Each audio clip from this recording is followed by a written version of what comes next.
I'm joined today by Joel Whitney, who is the author of Finks, How the CIA Tricked the World's Best Writers.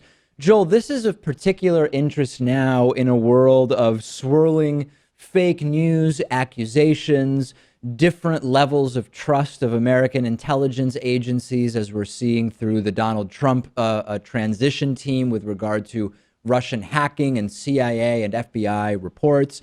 And your book focuses on the CIA and writers that many of us have at least heard of, if not read. So talk to us first about what writers we're talking about and also what you're talking about when you say the CIA tricking these writers. Yeah, well, first of all, thanks for having me on the show. Um, yeah, some friends have made some comments about the timing of the book, and it does seem accidentally lucky in some ways, but also very unlucky in other ways that we're dealing with so much possible distorted information. The writers were part of a CIA plan that was attempting to just show our European allies that we had high culture here in the United States. We weren't just a country of tanks and Cadillacs and hamburgers. We also had the great Hemingway, Faulkner, and a lot of these writers that I talk about in the book were just doing their job, and they were brought into some magazines that were launched by the CIA to make sure that the United States was competing with what were presumed to be Soviet propaganda and cultural propaganda outlets in various countries around the world. So talk about how this worked. It would be great to dig into the magazines that you're referring to. We could use the Hemingway example. I know that also in the book you talk about a non-American writer, a Colombian writer, who wrote 100 Years of Solitude, Marquez. Whichever one you want to sort of start with and tell us how it all worked. Well, it worked in a number of ways, but in the early 50s, the magazines that were created by the CIA were, I think, rightly described and seen as quite reputable. They were, in fact, forums that had a diversity of opinion. And so if somebody like Hemingway or Faulkner were to consider one of these magazines, and it was pointed out to me recently in one of the reviews of my books that Faulkner uh, contributed directly to the London magazine Encounter. So these were magazines with a lot of diversity of opinion. They publish great writers. That's always been the story that's gone out. And as the program continued, it seemed like the rumors about the paymasters behind these magazines was making it a little bit harder for them to do their work, because I guess the basic notion was the Soviet Union funds culture. It does it openly, and sometimes it presides over the cultural creators with a sledgehammer. That was true. They were bullies to a lot of their artists in the Soviet Union. So the idea was we could do it more subtly, and that led to it being secret. So in the beginning, I look at how the Paris Review was sort of a sibling to these official magazines, and how an interview with the Paris Review, which was seen widely as being an apolitical magazine, could have led your interview if you were a leftist like Hemingway, or if you were apolitical. Regardless, it would have been syndicated into the CIA's official magazines. Now, that's not in itself a big deal, but it leads to a friendly kind of rapport between the two organizations, the Paris Review and organizations like it, with the CIA's Cultural Propaganda Front, which is called the Congress for Cultural Freedom once again. So in the case of the Paris Review, it led them to sharing a staffer. So this staffer would have been looking for those great interviews and turning them right over and getting them translated into the outlets of the CIA's intellectual work in places like uh, Japan, Germany, France, all over the world. As the program becomes more sort of on the open end of open secrecy, a lot of the leftists that they sought to have debates with would not participate. So what they did was they got some of these guys through friendships, through social networks, in the old sense of the meaning, into the magazine for their creative work. So Garcia Marquez, the great Colombian writer, goes on to win the Nobel. He gets sucked into this magazine called Mundo Nuevo. Now, Mundo Nuevo looks like a great magazine. It is, by all measures, a great magazine, but it happens to be funded by the CIA. At that point in his career, he was a little bit older. He's pushing 40. Garcia Marquez doesn't want to have anything to do with the CIA. So the secrecy enables him to get roped into excerpting 2 chapters from his masterpiece, 100 Years of Solitude. And in a tiny little archive in Princeton, I found his response to his editor, which essentially said, I will never contribute again. And by the way, I feel like we're a pair of cuckolds kind of brought together by the CIA. But So no, his Joel, the response was, question, one question I have about that is, so initially the writers, and maybe the answer is different for different writers. Initially, the yeah, writers did not know that these publications were affiliated with the CIA, but ultimately they found out. Am I understanding that correctly? I think it's a case by case thing you have to look at, and that's why it's good to be diligent and read the biography. Someone like a writer called Dwight MacDonald, he always said that he didn't know, but there was one piece of his that made him suspicious because it was censored. If you look case by case, there are theories, some of them supposition, about who knew what when. That's what people became obsessed with when this program was outed in 1967.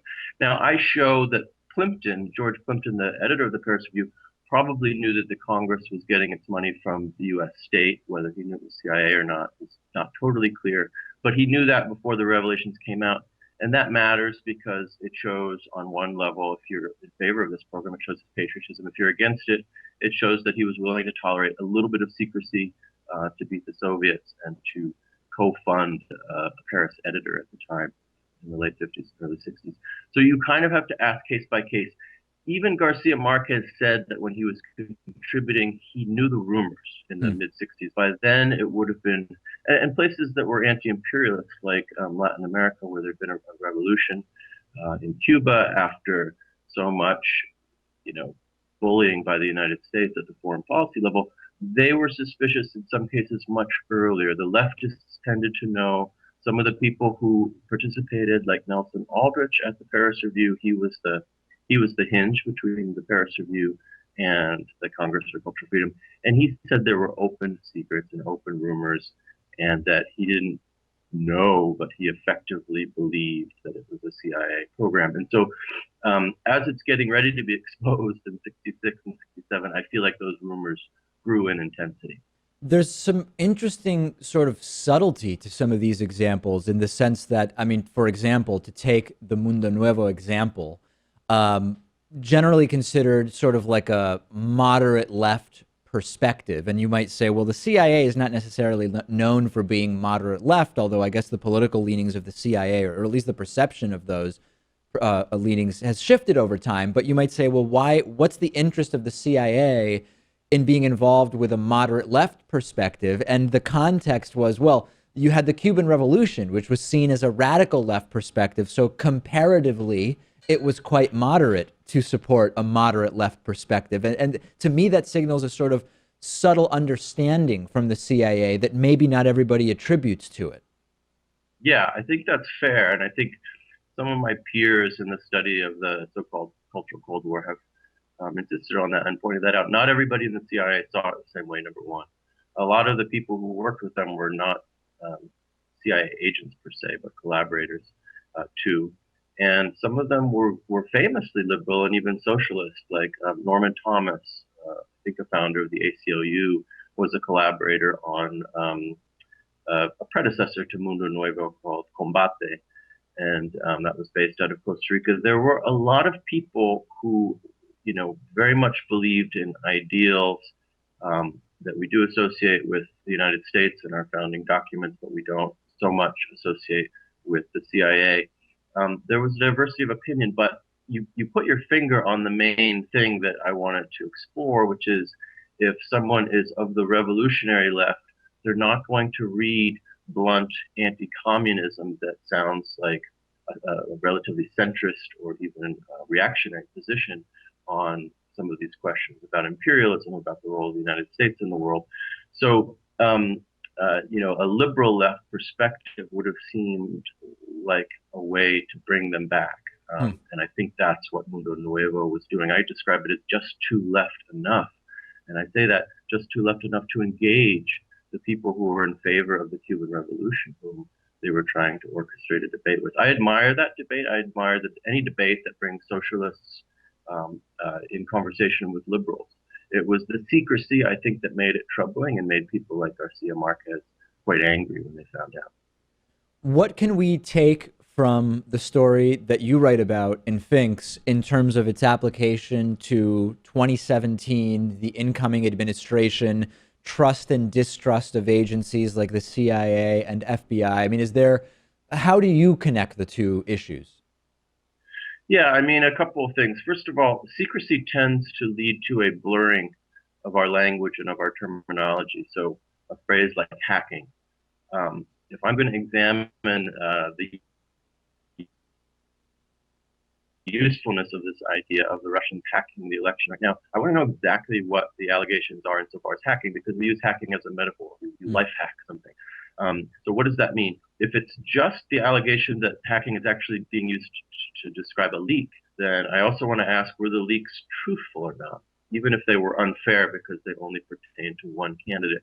So some of the questions I look at are how secrecy leads us to blur things in a way that favor our impulses or our, in some cases, candidate. I think we have to challenge that. I think we have to look beyond what interests us at the moment. But I'm also wary to say that because I'm very sympathetic of the idea of a very qualified candidate essentially losing the election, perhaps because of unfair amounts of information about her, but not her opponent. So I'm sort of agnostic about how much you can apply what's in my book towards the situation that we're in now. But I do see something that's very troubling. Starting in about 2012, 2013, Michael Hastings was reporting in BuzzFeed after his famous Rolling Stone article that there was a campaign to get rid of the rules against doing propaganda on the United States' own population. The stuff that we do abroad was being sought. A law was being overturned to allow us to do it here. And that's what some of this feels like to me. We're now doing blatant propaganda on our own population, which means taxpayer money is paying for us to be deceived or manipulated or to get loaded information. The book is Finks, How the CIA Tricked the World's Best Writers. We've been speaking with the book's author, Joel Whitney. Joel, thanks so much for talking to me about this. David, thanks for having me on. Great to talk to you.